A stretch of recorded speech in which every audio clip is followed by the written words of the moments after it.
drīksti vispār te tā viszināties? Kāpēc es nevarētu? Ok, piemēram, tev nav vadītāja apliecība, tev galvā nav ķivera. Nu, ok, man ķiver nedod līdz šis nomas skūters. Jā, Emīl, bet tā ir tava drošība, par kuru tev pašam ir jārūpējas. Un kā ir vadītāja apliecība? Nu, bet vai tā galvenais nav tas, ka man ir 14 gadi un es braucu, kā es gribu? Nē, man liekas, ka noteikumi tomēr ir kaut kas vairāk. Mēs varam aiziet noskaidrot. Kamēr es vēl neesmu dabūjis savu autotiesības, es gribu iegādāties elektroskrējriteni. Kas man kā elektroskrējritene vadītājiem ir jāievēro? Pirmkārt, tad, kad es gribu pirkt to braucamrīku, tad ir jāstāsta, lai viņš ir attiecīgi certificēts. Lai viņam ir attiecīgie tehniskie parametri, tātad maksimālais ātrums 25 km/h, attiecīgie jaudas parametri. Tas nozīmē to, ka klāsts no visiem, kas tiek piedāvāti tirgū, var būt arī tādi, kuri neatbilst šīm satiksmes noteikumu prasībām. Un līdz ar to no to braucamrīku iegādes tomēr vajadzētu atturēties, jo viņas nevarēs reģistrēt. Tātad visi skrējriteņi šobrīd ir jāreģistrē.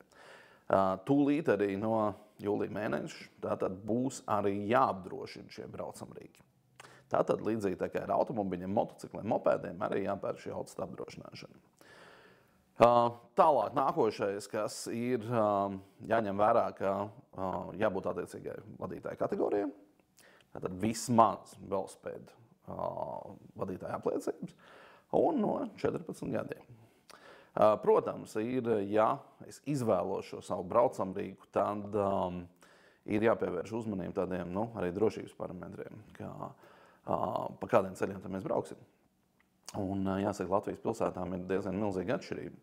Ja, piemēram, tādas pilsētas kā Ventspils, Liepāja, kur mēs varam salīdzinoši ērti pārvietoties šiem transporta līdzekļiem, tad, ja mēs tomēr dzīvojam tādās vietās, kur tie ceļi ir bišķi bedrēni nelīdzināki, tad, protams, būtu jāizvēlās transporta līdzeklis ar pēc iespējas lielākiem riteņiem un ar amortizatoriem. Cik apdomīgs un apzinīgs ir vidējais aritmētiskais elektroskrējriteņa lietotājs? Jāsaka tā, ka pēdējo gadu laikā tā kultūra ir stipri uzlabojusies, un jāsaka, droši vien ir vairāk iemeslu tam. Pirmkārt, viens ir tas, ka arī mēs diezgan aktīvi sadarbojamies ar valsts policiju, apmainamies ar noderīgu informāciju un agresīvus, pārgalvīgus, nepilngadīgus personas bloķējam no mūsu platformas. Tajā skaitā arī pāris gadus atpakaļ ieviesām šo pārgalvīgas braukšanas rādītāju principā, kur katram lietotājam tiek rēķināts šis bīstams braukšanas pārgalvības tāds kā skorings. Un līdz ar to klientam sakrājot noteikti punktu skaitu, piemēram, vai viņi strauji bremzē, strauji izsludina skrējriteņus, vai nekorekti novietot, tad mēs automātiski šādus lietotājus arī vai ilgtermiņā, vai īstermiņā bloķējam. Līdz ar to jāsaka tā, ka kopumā tā kultūra strauji ir uzlabojusies pēdējo gadu laikā. Kāda ir elektroskrējriteņa vietas satiksmē? Vai viņš var atrasties pie gājējiem un pie velospēdiem, vai tomēr jābrauc viņiem ir pa ceļu satiksmi? Primārā vieta šiem transporta līdzekļiem ir velo infrastruktūra. Tātad visur, kur ir ieteicamie veloceliņi, īstie veloceliņi, tur visur ir jābrauc pa šiem veloceliņiem.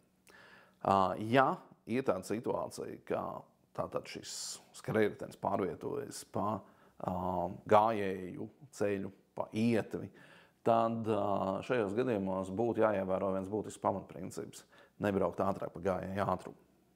Tātad faktiski tas tiek noteikti 6 km/h.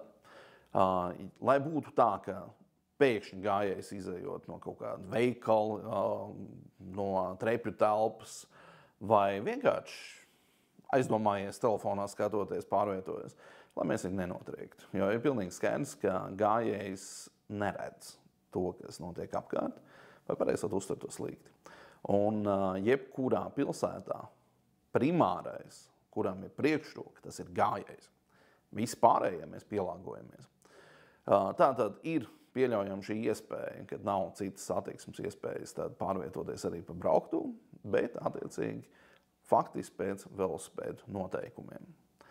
Un ja ir jāšķērso, piemēram, puspilsētu, tad vēlams jau laiku saplānot maršrutu tā, lai mēs varētu pārvietoties pa šo velo infrastruktūru. Kāds par iekļautais ātrums, kur es varu pārvietoties ar elektroskrējriteni? 25 km/h. Tātad viss, kas iet ātrāk par 25 km/h, tas jau iekrīt mopēdu kategorijā. Viss, kas iet ātrāk par 45 km/h, iekrīt motociklu kategorijā. Atbilstoši no visām likuma prasībām, reģistrācijas, apdrošināšanas, ekipējuma tiesībām un tā tālāk. Tāpēc arī ļoti svarīgi ir sekot tam līdzi, lai šīs skrējritenis būtu ar šo ātrumu ierobežojumu uz šiem 25 km/h. Pretējā gadījumā var iznākt liels nepatikšanas arī ar policiju. Ļoti bieži, kad es eju pa Rīgu, es redzu to, ka ir tie nomas elektroskrējriteņi. Un ļoti bieži cilvēki gāž ar viņiem uz 25 km/h, tur, kur ir ļoti daudz cilvēku. Vai tas vispār ir atļauts? Tātad jāsaka uzreiz, ka lielai daļai šo komersantu, kas veic šo izīrēšanas procesu, tad viņi īsteno šos Rīgas domas, piemēram, noteikumus, kur ir noteikti speciāla ātruma ierobežojuma zonas. Parki, tātad, kur samazināts ir līdz 16 km/h, un centra rajons, kur samazinājums līdz 20 km/h. Tātad līdz ar to jau pēc šīs ģeolokācijas šie komersanti jau ir ierobežojuši šo transporta līdzekļu ātrumu.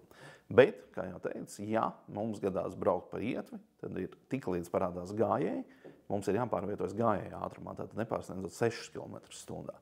Šīs ātrums 25 km/h ir atļauts tikai uz attiecīgi brauktuvus vai veloinfrastruktūras un attiecīgi zonās, kur nav noteikti šie ierobežojumi. Mēs jaunieši esam ļoti nepacietīgi. Autobusu gaidīt negribas, sastrēgumos sēdēt negribas, visu vajag tagad un tūlīt. Tāpēc mēs jaunieši kā parasti izvēlamies vienmēr braukt ar elektroskrējriteņiem. Bet mēs to vienmēr sakam, ka drošība pirmajā vietā.